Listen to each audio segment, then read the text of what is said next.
Happy Monday. Today, we're going to be chatting about taking a vacation from your business as me, Hannah, is coming back from one, preparations and systems to put in place while you're gone, and the importance of taking time away from your business. But first, we're going to talk about our highs and lows of the week. Morgan, what were your business highs and lows? My business high this week is just an general sense of being. I felt really in flow and really on top of my shit this week, and it just felt so good. I'm a little overwhelmed right now recording this, which is my low, because today was just a busy day with lots of meetings. But all of them gave me a lot of energy. They were all really good meetings.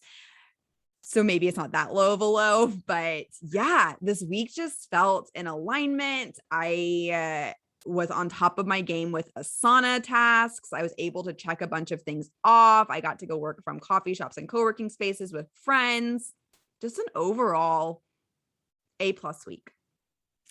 I love that for you. I always think it's interesting how even the good has some element of hard, of like, oh my gosh, loved these meetings, loved connecting with these people, loved working on these projects. And there's still oh my gosh, like that was hard.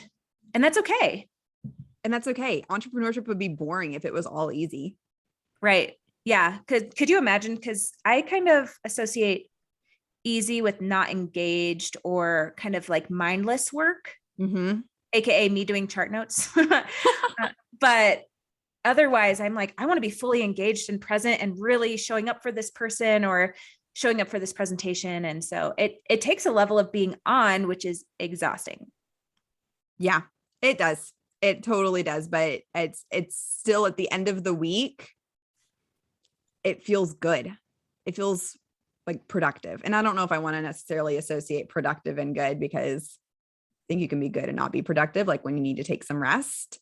Like yesterday, for instance, I had a little pep in my step in the morning. And so I went and cranked out a bunch of work and then took a 5-hour break in the middle of the day before going home and cranking out work again. And I did that because a friend invited me to go to a workout class in the middle of the day. And then I went on a walk with my sister-in-law and niece, and those were just fun. And I was like, I can do this, so I'm going to do this. So that was part of it. But I also knew that today was going to be a really busy day with a lot of back-to-back meetings. And I was like, let me rest a little bit before I jump into a busy day.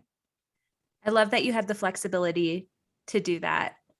If you all don't follow Morgan on Instagram yet, she has a lot of great reels and videos about like what a day in her entrepreneurship life looks like, which I always love those things. I'm like, what are you up to today? So you should definitely check that out.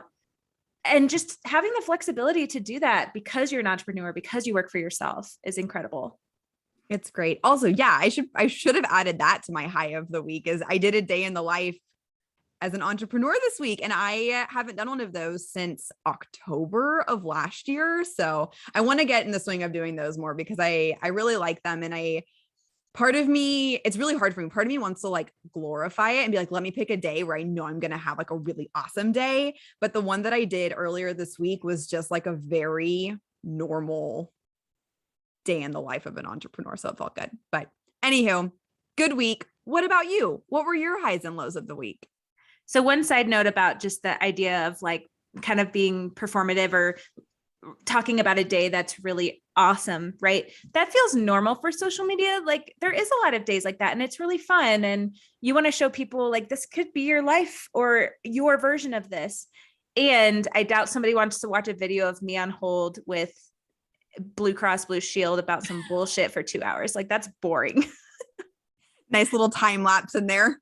Nice little time lapse. Yeah, me sitting there like dancing to the hold music. Yeah, that would be the time lapse, just like jerking around. Oh, hey, yeah, so people would relate to that. So oh, totally. I feel like there's so many funny TikToks of like that phone sound that's like do do do do do. I can't even do it, but you know what I'm saying. And people are like dancing. It's so funny. I love it. Okay, so my highs and lows. Well, what we're going to talk about today is the fact that I got back from vacation. And so I want to give that caveat of like, I I feel like I can't complain because I just took a week off. And I'm going to start with my low, which I'm wondering how often our lows are going to be that we're overwhelmed. I feel like the last we've said that a lot recently. it's a very busy season for us. So, and I actually have a couple highs. So I'm going to share a couple highs. Let me just type that in. You can cut out this part. Okay. So my low, I am overwhelmed. I'm having physical sensations in my body because of it. And I definitely just popped a Zofran before this podcast recording to help. So shout out to Zofran, sponsor the podcast if you want. We're all anxious and nauseous. Just kidding. But seriously, and this just happens sometimes. I don't know that this is always avoidable because it's kind of the flow of entrepreneurship. Like sometimes you are just slammed and deadlines are here. You're busting it out. It's not sustainable. I highly don't recommend, but it's just the truth of that's where I'm at this week. And I'm okay with it. It is exhausting and I do feel ill, but I know that next week will be better. And I will spend some time working this weekend, which is also kind of a low because I just need to catch up. So, I'm sorry you don't feel good. It freaking okay. sucks. Thanks for powering through. I will also be working this weekend if that makes you feel any better. I'm about to go on a little weekend trip, but then as soon as I get back, I have things in my Asana that I have to get done. Yep. Asana always holding us accountable.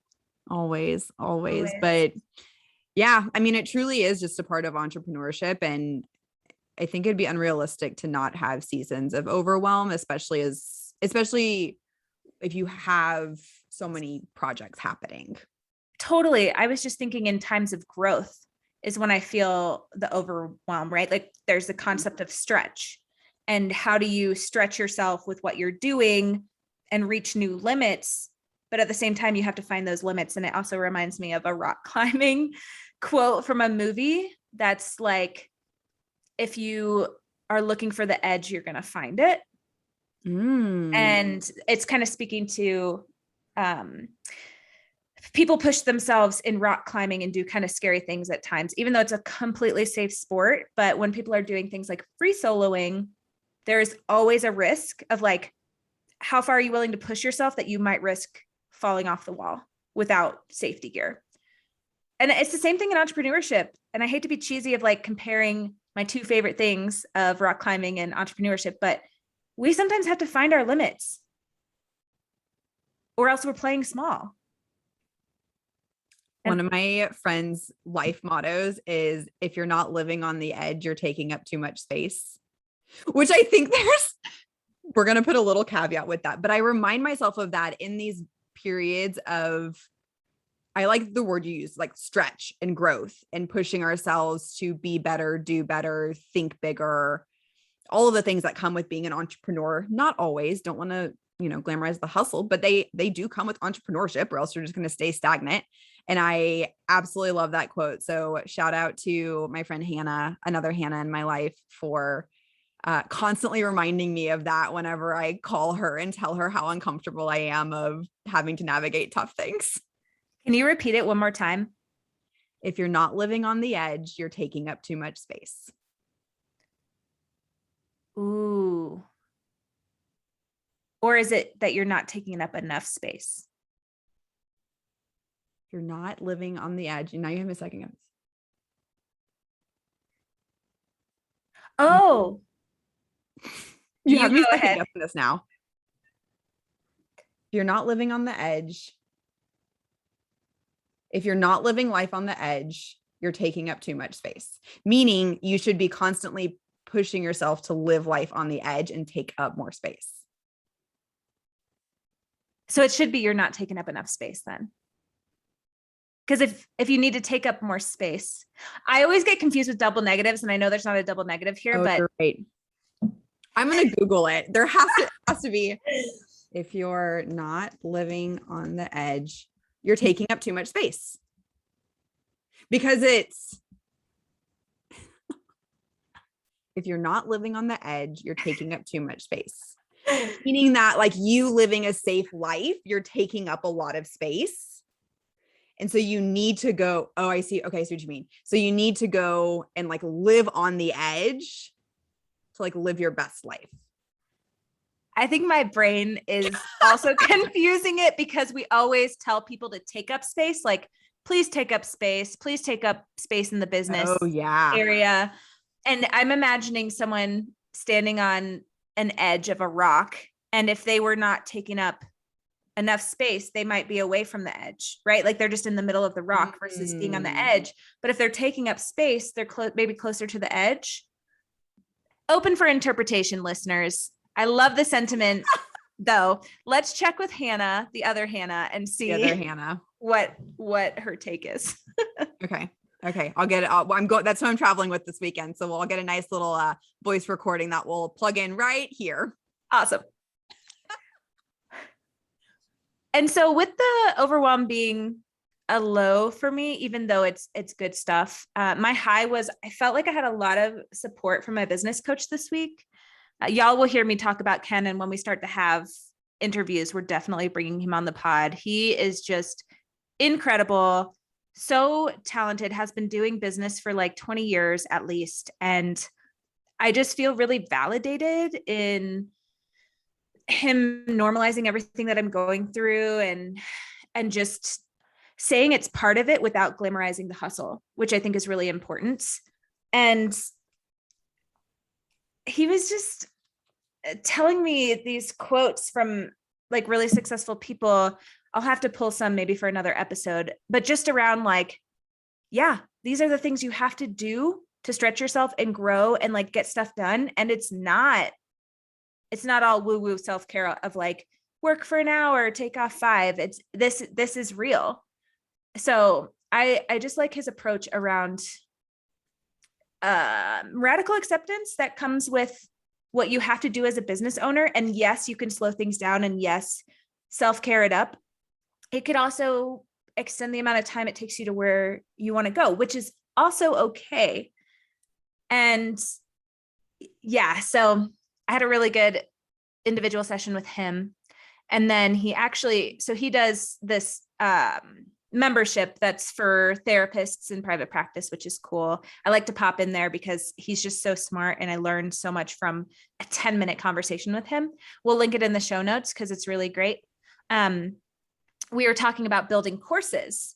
And I've been talking so long about wanting to build an insurance course because a lot of the time when I'm doing insurance consulting with people, some of the stuff I'm like, I could literally record this for you and you just watch it whenever that step is ready to happen. And so he kind of used me as an example in his get together this week. And so I'm like, oh, wow, now I have the 8 modules of what I'm going to do for my course. So I'm like excited to work on that project. And yeah, I just love business coaching and I love mentorship, and people are just so brilliant. I love their brains. That was my high for sure.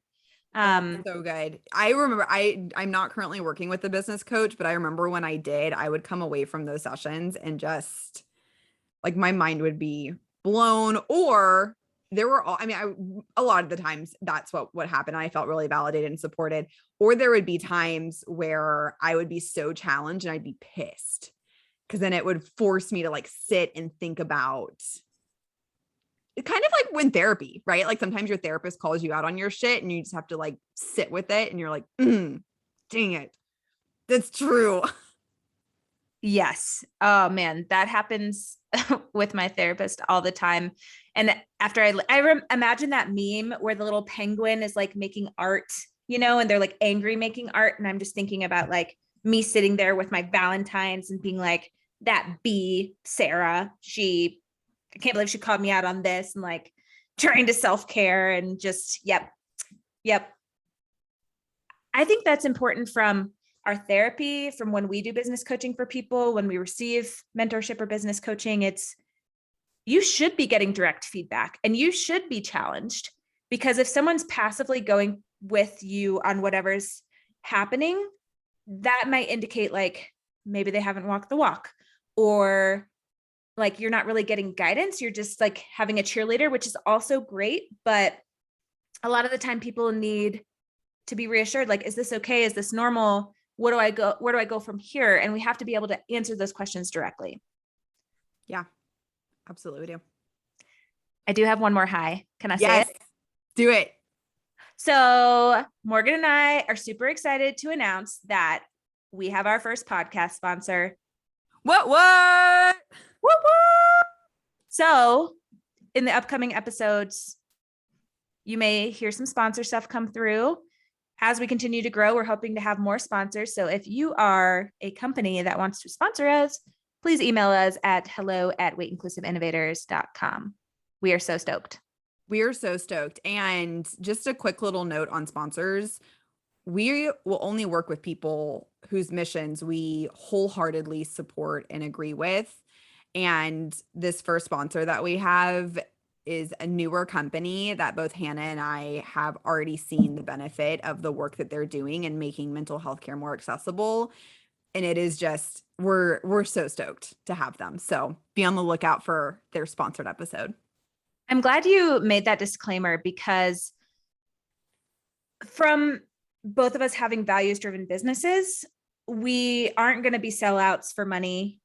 We've been doing this for free for a few months now, which is great and so fun. We love this project and we really want it to be sustainable. We've had such good feedback from folks of like how much they get out of these episodes, how they feel like they're our friends, and how they're just grateful to have a space where business stuff is broken down for their industry. And so we have limited time in our lives. And so if we can monetize something and it provides good in the world, why not?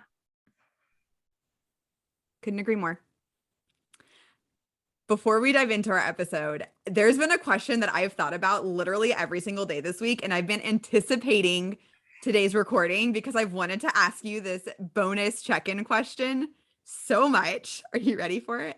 I'm nervous. I'm like feeling that gaggy feeling again. No, it kind of ties into it could tie into our episode today. My question for you, Hannah, if you had to go on a reality TV show, which one would you go on? Ooh. Okay. So full disclaimer, I am not super up to date with all the reality shows going on currently. I have general awareness around like Love Island and The Bachelor and all of that. My brain goes to something, and you can let me know if I don't have the name of the show right, but like something like Survivor. Or what is the show that they used to do where they made you eat weird things? Back to me eating weird things. Fear Factor. Fear Factor. I would be dope on that show. So I think, okay, I'm going to throw in another one that I don't know that it counts. American Ninja Warrior. Okay. Survivor. Or Fear Factor. Yes. Okay. I love that. I could see you on any of those shows. Honestly, that would be so fun. The other one that I thought would be funny, just because I like being outside, would be the Naked and Afraid. Of like, I could do that. It'd be weird to be naked and in the wilderness. But I would like to be in the wilderness. That's fun. There you go. Can I ask it back? Yes, I was hoping you would. Okay. And so full disclaimer, I have seriously wanted to be on this show. Well, okay, I'm gonna say two things. One, fun fact about Morgan. I auditioned for The Bachelor one year. What? To be a contestant on The Bachelor. Me and my friend Emily were just doing it for kind of shits and giggles. And they had a live audition in Houston, and we're like, let's go. It was a very interesting experience. I did not get a call back, which is A-okay with me. Their loss. I was like, let's add some body diversity and intuitive eating talk to the show, please. Yes. One step forward. Anyway, that's not the show that I would want to be on. The show that, well, never say never. But anyway, the show that I really want to be on is The Amazing Race. Okay, say more about that. Do you know what The Amazing Race is? I am so out of the loop. I feel like I've watched it in the past, but fill us in. Yes. So I think they start with 11 teams of 2 people, and you basically you have to travel around the world with that person. You can't have a cell phone or any sort of digital thing. You have to like use maps and communicating with people in the area, and you have to do challenges along the way, and everyone has to do the same generally the same challenges, and you're in a race to get to the finish line at, like, in each country, and then you go to a different place. Holy shit. That is so you. I know. So I had a friend I met her in college, and we studied abroad together in summer of 2015, and then took an international trip together every year up until the pandemic.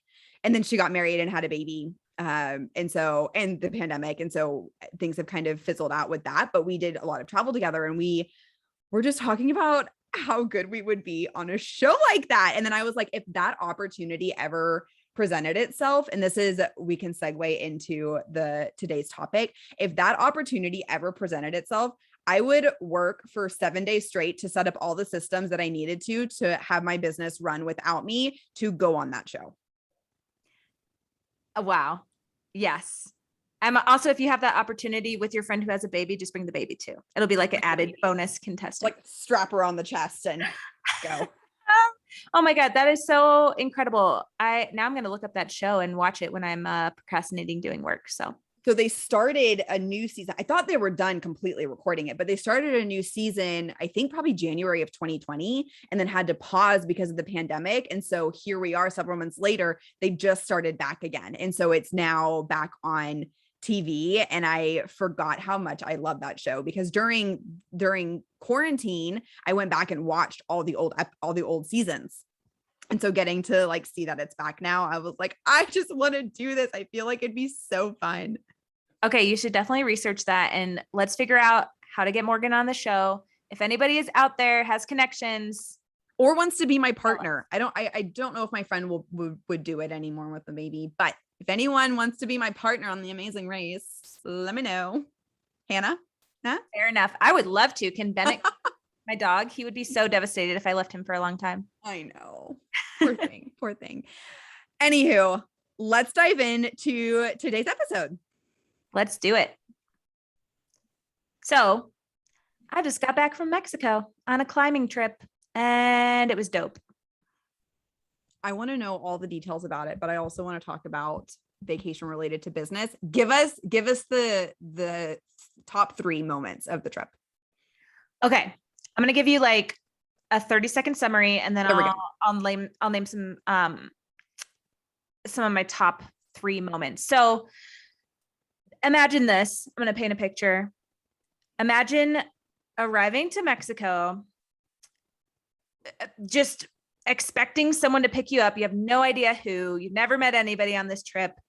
You get your shuttle, you go to the casita, and then you meet 26 of your new silly best friends who also love the hobby that you love. That sounds like a freaking dream. Honestly, it was incredible. A lot of it has to do with the organization. So the organization is She Moves Mountains. We'll put it in the show notes. Lizzie, the founder, is fucking incredible. We'll definitely interview her on the podcast. They're an organization for climbers who don't fit the typical stereotype of men, only white men, only thin people. They're very inclusive and working to help all kinds of folks move into the space of rock climbing. Their programs are so cool. All of the guides are incredible. And it was just such a good experience. So I think because it was tailored in that way, like it wasn't just a general rock climbing trip. Of course, all the people drawn to that are going to be fucking awesome. So that definitely helps. Top 3 moments for sure. Hanging out with one of the guides, Maisa. She is a fucking delight. I felt so connected to her. She's such a strong climber. She's awesome. We'll link her Instagram. She is somebody to definitely watch in the world. She's incredible. Other 2 moments, if I could only pick 2, is we sat outside one night after climbing. Literally, there was like 15 of us, and I just basically did a workshop for the Enneagram for everybody, as 7s do. And it was such a fun experience of just people wanting to like learn more and learn about themselves, and very self-aware people. So that was super fun. And then number 3 is the very cheap best tacos of my life. Honestly, I got like 4 tacos for less than $2, and it was fucking bomb. It's one of my favorite parts of Mexico. Specifically, I've spent most time in Mexico City. It's incredible. Like the deliciousness of their food at what feels very affordable compared to what we usually pay for tacos in Texas and Colorado. Incredible. Wow, what a trip. Yeah. I love that none of my highlights were actually about the climbing. It was definitely about the people and the food, as it is. Climbing is so fun, and the climbing was great. So yeah, it was such a good trip.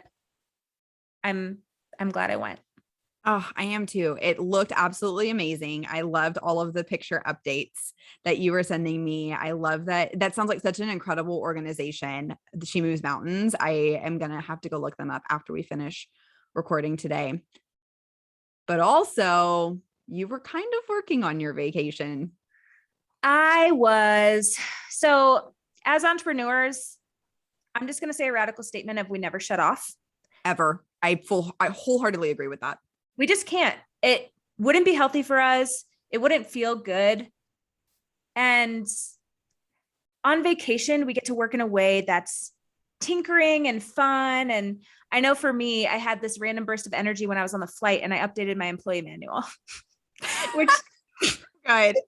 sounds so boring, but I was like in my flow, moving through it quick, just like I've been putting it off for months, and I did it. And I'm like, I like being on vacation.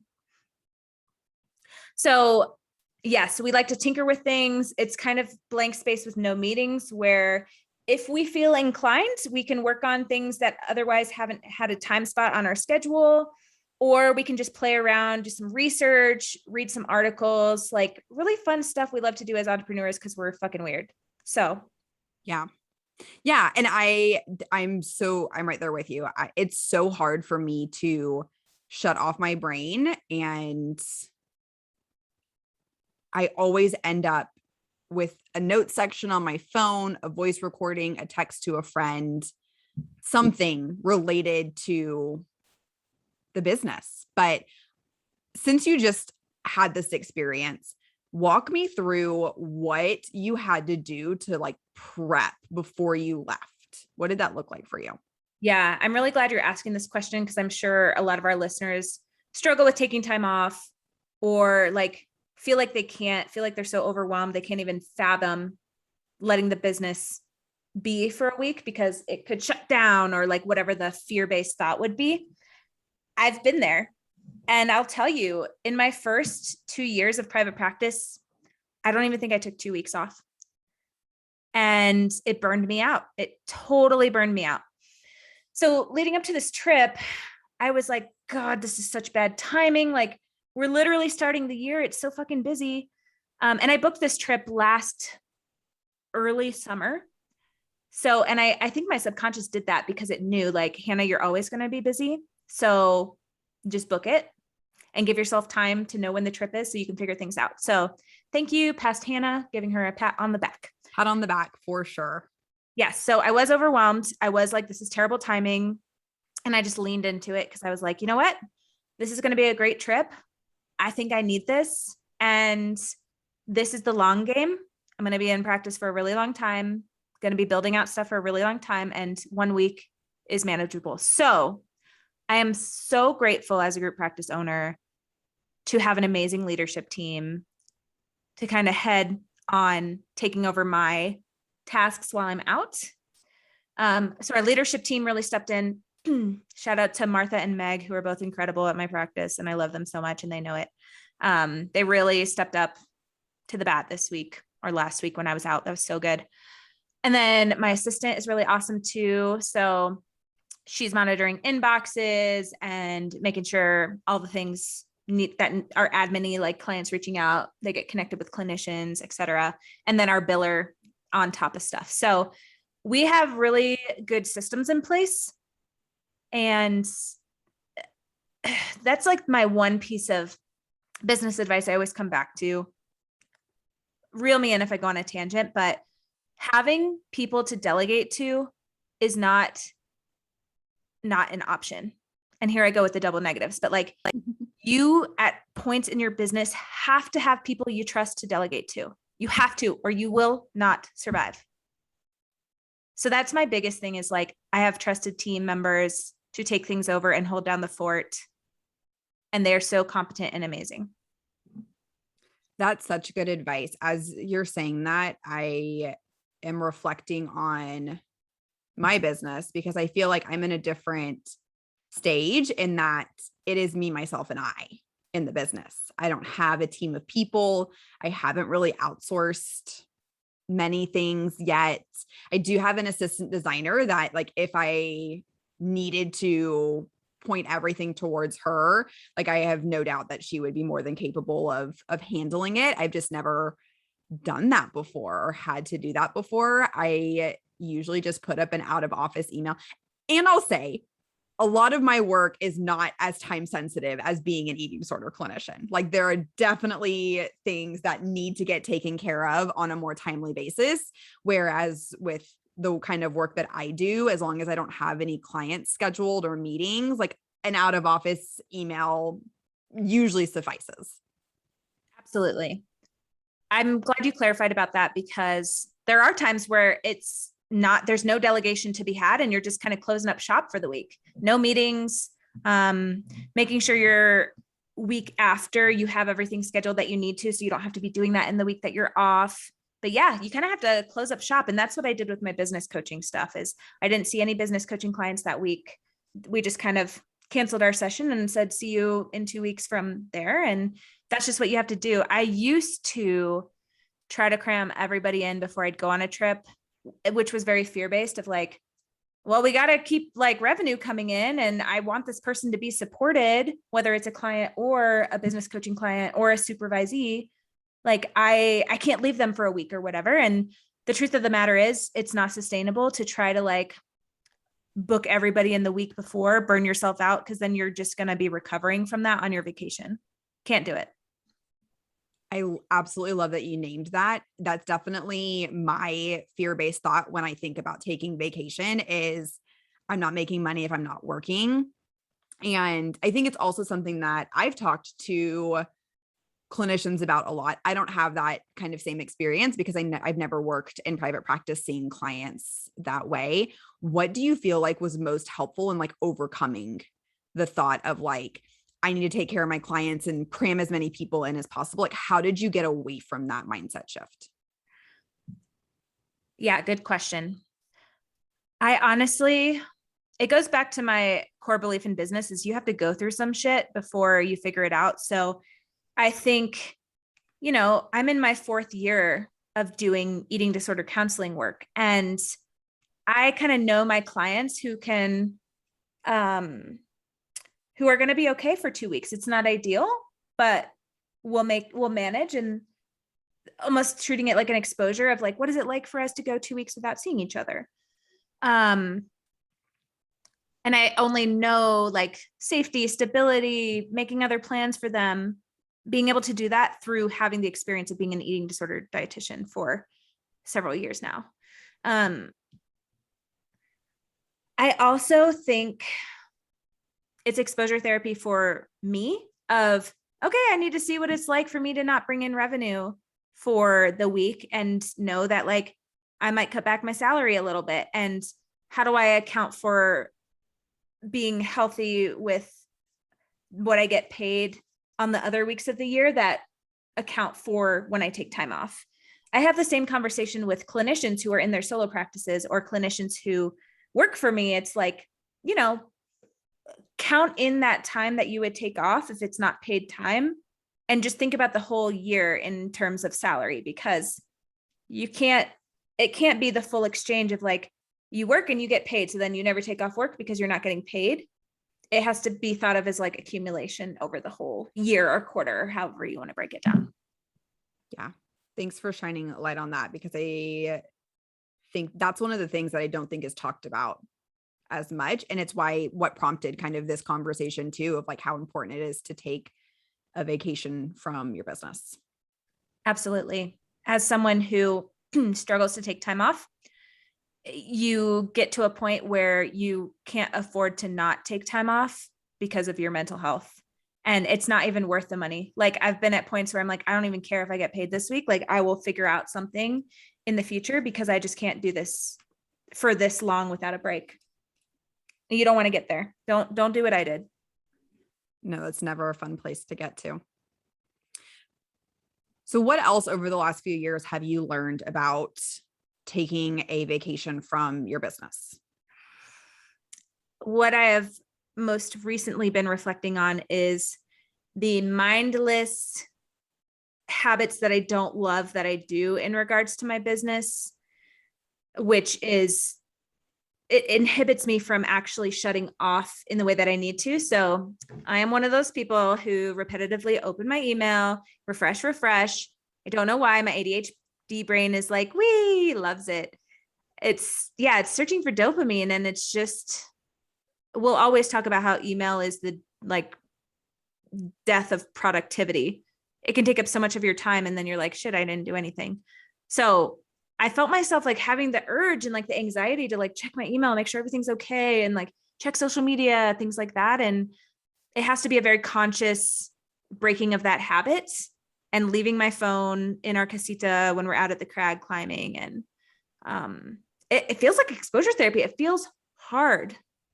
That's so interesting with like the chase of dopamine, because you would think that going and climbing mountains would be enough of that dopamine chase. Like I'm imagining a vacation where you're just going and sitting on the beach, which is just much more of like a relaxing vacation as opposed to like a active vacation. Like it feels to me that because you're going out and rock climbing, like that would be enough. But you're right. There's definitely daily habits that we do that are really hard to break, regardless of what type of vacation or weekend getaway or time off. That like it's hard. It's hard to break those habits. Absolutely. And when I'm out in nature doing my thing, total dopamine. It's so interesting how it's different in our bodies though, because I know it's like the instant hit of dopamine when you're scrolling on technology in particular. It's so quick and easy to get versus like, okay, it's going to take us a minute to walk to the crag and then get set up and actually have your turn on the wall. And it's a different kind of dopamine. That dopamine is definitely more sustainable and healthful for me versus the scroll. So yeah. So, I mean, that's just like leaving your phone though at the casita and not being able to engage in that. I feel like I've done that a handful of times where I've like left my phone behind. It's very rare because I also love taking pictures and videos, but I've noticed that when I do, it's like on the way back to the casita, my room, wherever I'm staying, I like get anxious because I'm like, what's waiting for me on my phone? It's hard. It's hard to sit in that. And then, it's never been so bad that I've like tried to challenge it or reflect on it, but it's there. It's very present. And I mean, it's one of the reasons I got rid of email on my phone. You are in the contemplation phase of change with that. Yes. And I was for a while. And then, I mean, still with social media and whatnot, but I did, getting rid of email off my phone has been one of the most helpful things for my brain. And it makes it easier. I still check social media frequently, and that's the repetitive habit that I have, but it makes it easier going on vacation, not checking email. Absolutely. Speaking of other kinds of trips, I know you're a huge fan of weekend trips and definitely love your share of travel. So will you share with us your experience of shutting things down, systems and prep that you do, all that good stuff? I absolutely will. Whenever I was working my corporate job, it was way harder for me to take time off of work. I don't know why that is. Now I have zero shame in taking time off for my business. I am going to put an asterisk on that though, because I haven't actually taken off like a full week. I love weekend trips or like extended weekend trips. That's usually been my jam. I think there's a few reasons for that. I like just doing like sprints of different cities because it really excites me to be able to like see how much I can fit in like 3 days in a new place. And I think that that's 3 to 4 days is usually a pretty good amount of time for me to be able to see what I want to see. And so I really like that. I think part of it too, though, is that kind of that fear-based thought of like, I'm nervous to take too much time off. So taking like a Friday at the end of the week and a Monday at the next week doesn't feel so scary because I still have 4 days during that work week that I know I can shift things around enough. And so it feels easier just to take 4 days off, or sorry, just like 2 days plus the weekend off. So there's definitely thoughts around that.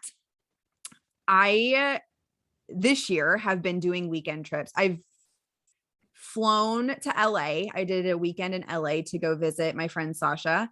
I did a weekend in Fredericksburg, which is like a 4-hour drive from Houston. And then I'm headed out to my family's property about an hour and a half away today. And so combination, I really love flying though, if I'm going to be completely honest, because I get my best work done at the airport and on the airplane. I make sure I have all the Google Docs that I need turned to available offline.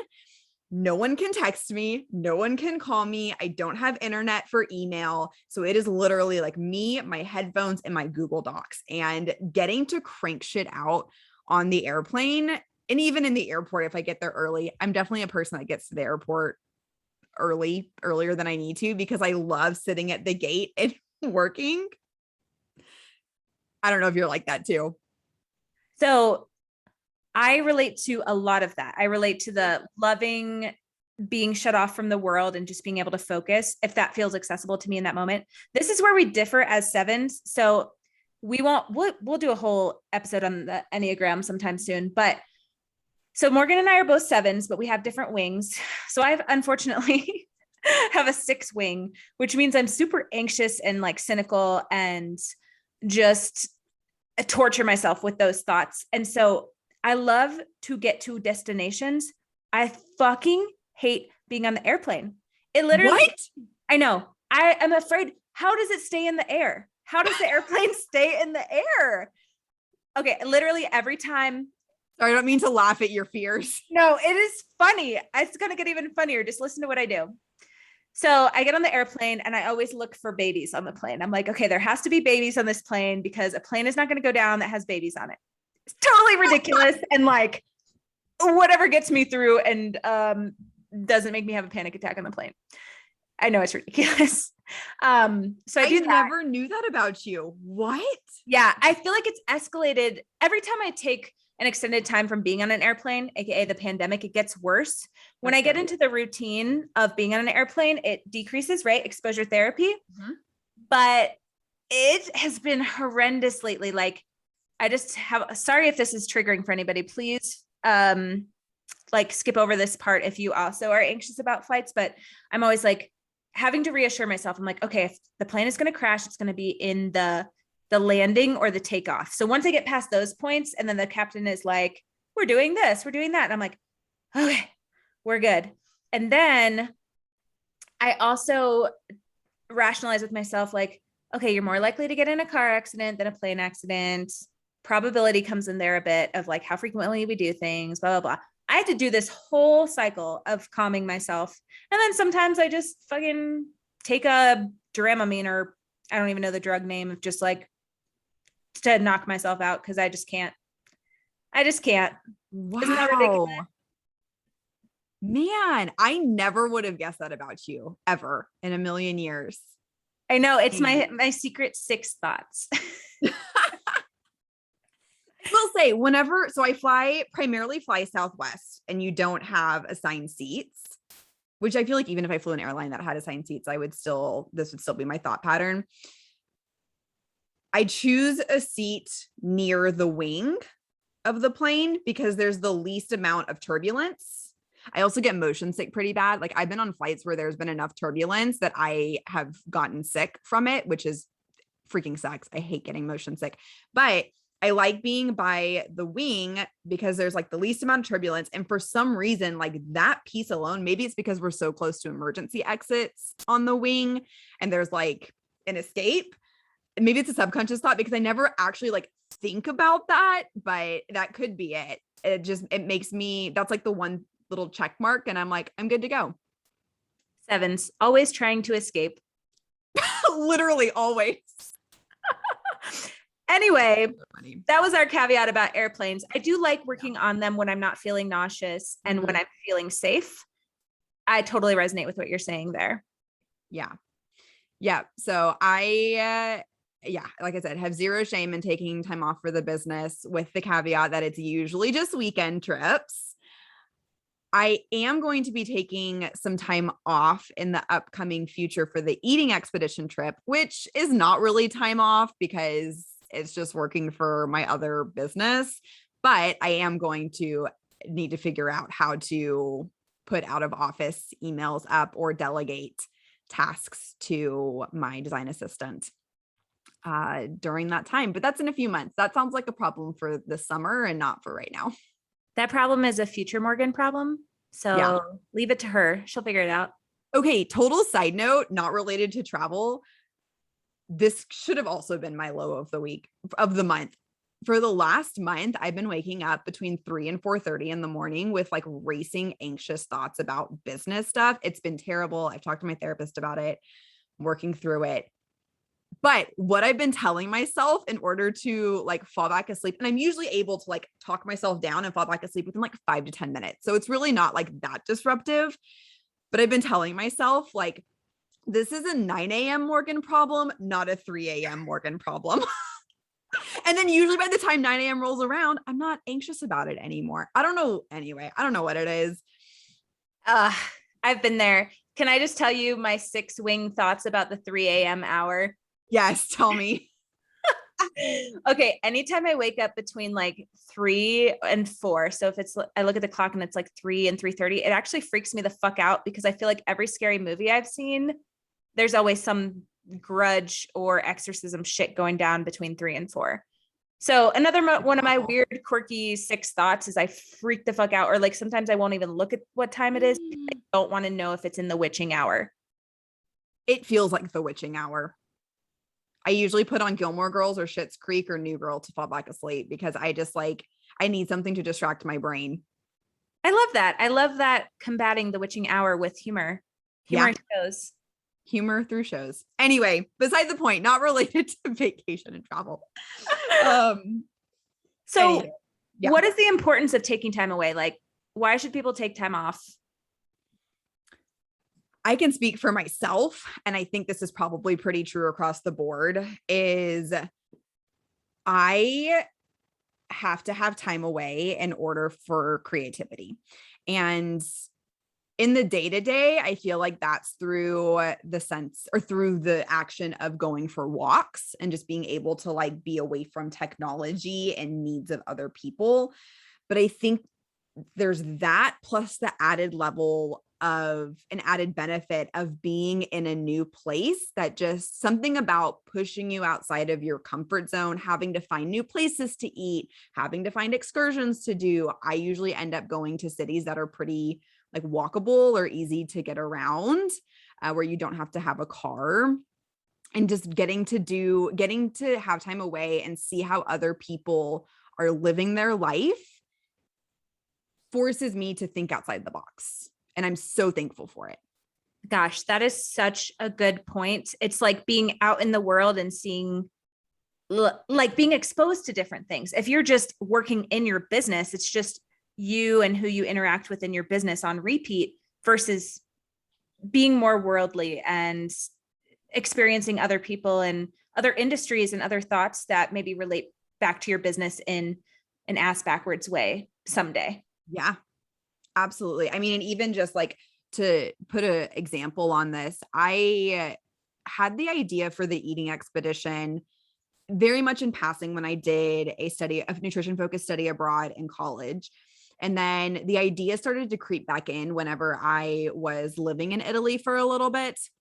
And There was one morning my aunt was visiting me. We were at a hotel in Florence and we sat down for breakfast and a couple sat next to us and we heard that they spoke English. And so we were just asking them like, what's your name? Where are you from? You know, typical travel conversations. They were from Austin, Texas, right down the road. Their son went to the same college that I did, had a really successful business that I did a case study on in my master's program. And then I was telling Cheryl, the lady, my idea for the eating expedition. And she said, oh my gosh, I do something really similar, not food focused, but I take women in their 50s and 60s who don't really have anyone to travel with to trips in Paris. Here's my phone number. Call me when you get back to Texas and we'll go out and grab lunch. And I ended up going and getting lunch with her when I got home. Call me when you turn 50 to 60 and come on the trip. Literally. And so just like, it was a universe moment for sure. And I will totally honor that and respect that. But it's just that validation of getting to have conversations with people outside of your usual group of people that you can share ideas with and meet really cool people who might be able to support you along the way. That is so incredible. How like niche and universe aligned, and just like, what are the chances? I always think that, what are the chances that this person was from your city, has connections, and does something similar to what you want to do? And like building that support network is just awesome. It's awesome. Yeah. Anything you would add about the importance of taking time away? I just had one last question for you, which is, what are your goals with taking time off? Ooh, you're putting me on the spot here. I think it's being able to take time off, and taking time off allows me to zoom out in a lot of aspects of my life, for sure in the business, because, you know, as entrepreneurs, our brains never turn off. So I think it allows me to zoom out. I feel just very refreshed whenever I take time off, but it's like, I feel refreshed when I take time off and travel. It's very different than if I just take time off and stay in Houston and just like lay on my couch or just not work. So specifically with being able to go somewhere new, the exploration, the excitement of being in a new place, I feel like just fills my bucket back up. That helps propel me to work more, work harder, dream bigger, and expand all the possibilities of things that I want to accomplish. Kind of sounded like a fluffy answer, but that's it. I mean, if the answer slaps, that's great. Okay. How much time would you like to take off in a year, ideally? What would be like your best situation? It's a really good question. If I'm working the same kind of way that I'm working right now, I think 4 to 6 weeks would feel really good. My dream is to be able to be a digital nomad though, and be able to live in a different place outside of Houston for more than 6 months out of the year. That's not vacation though. That's like up and moving to a different city for a month, which is kind of vacation, but it's not, because I'm still working. So because I'm not at that space yet to be able to do that, I would say 4 to 6 weeks feels pretty ideal. The fear-based thought of I'm not making money if I'm not working is for sure holding me back from accomplishing that. 100%. What about you? So my goals for taking time off is to find work-life balance, because I am such a grinder. Like I just am. I don't want to put that on anybody or make it seem like you have to do that to have success. I just fucking love business and work and connecting with people. And like, it gives me life most of the time, even though I have tendencies to burn myself out and run myself into the ground. That's where taking time off will help. So that's my goal, is just to have more work-life balance and not just have work as a whole identity, which could be another podcast episode. My ideal amount of time off would be 1 week per quarter. And that's what I'm shooting for this year. I like that you broke that down into quarterly goals. That feels way more attainable than being like 4 to 6 weeks sometime in the middle of the year. Having a dedicated 1 week per quarter sounds super manageable. Absolutely. And it feels like a good rule of thumb for anyone. Like doing an Mhm. 8-week sprint. Wait, it might be like a 11-week sprint and then taking a week off, 11-week sprint, week off. There you go. Yeah. Yeah. And I would say, just to kind of factor in, because you have me thinking about this way more now, I feel like 4 1 week sprints, or sorry, 4 1 week vacations each quarter. And then probably added on, like I loved taking more time off during the holidays in December this year. And so like those specific 4 1 week vacations plus 2 weeks of holiday time off sounds like the sweet spot. That is the sweet spot. Yep. Last question for you. What is it like post a vacation? You get back on Sunday, maybe. The work week awaits you. How do you ease back into work after time off? Can somebody else tell me the answer? Because I'm in it this week. Just kidding. Kind of, not really. I actually intentionally, well, and part of the trip was it ended on Saturday. So I got back Saturday. Ooh, that's nice. Did nothing Saturday night. I had plans and I canceled them because I was like, I cannot. So boundaries and knowing like it is so helpful to have a day to regroup. More time would be great, but realistically a day. So Sunday, I just spent groceries, getting my shit together, making a list for the week, trying to calm down. And you just got to get into it and know that the to-do list is never going to end. And you can only manage and get done what you need to get done. And how are you going to prioritize that and stay focused? Yeah, that's a really good answer. I would say mine is pretty similar too. I try my best to unpack as soon as I get home. It doesn't come natural to me. I suck at it, but I know that if I like unpack and throw in a load of laundry, then I will, because I usually fly back in the evening, and then like I usually fly back Sunday evening if we're going to be honest, and then like and then jump into work on Monday. It is what it is. That's just how I've traveled a lot recently, so that's the pattern that I'm used to. But yeah, throw in a load of laundry, at least have that going. I'll usually get takeout delivered or go pick something up because I will have no desire to cook, and getting to preserve, I don't know what the right word is, that energy of like having, I'm going to say having someone else do my tasks for me, but that's not what I mean by that, but kind of, right? Of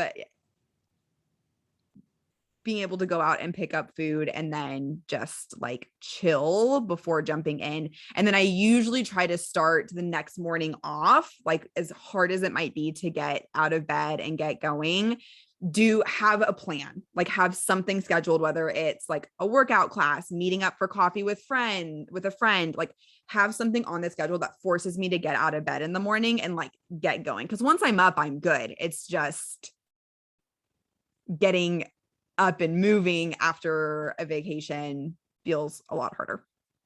Absolutely. Overwhelm can definitely make you feel paralyzed and keep you in bed longer, which I totally relate to this week. I literally slept in every day. I was like, I can't.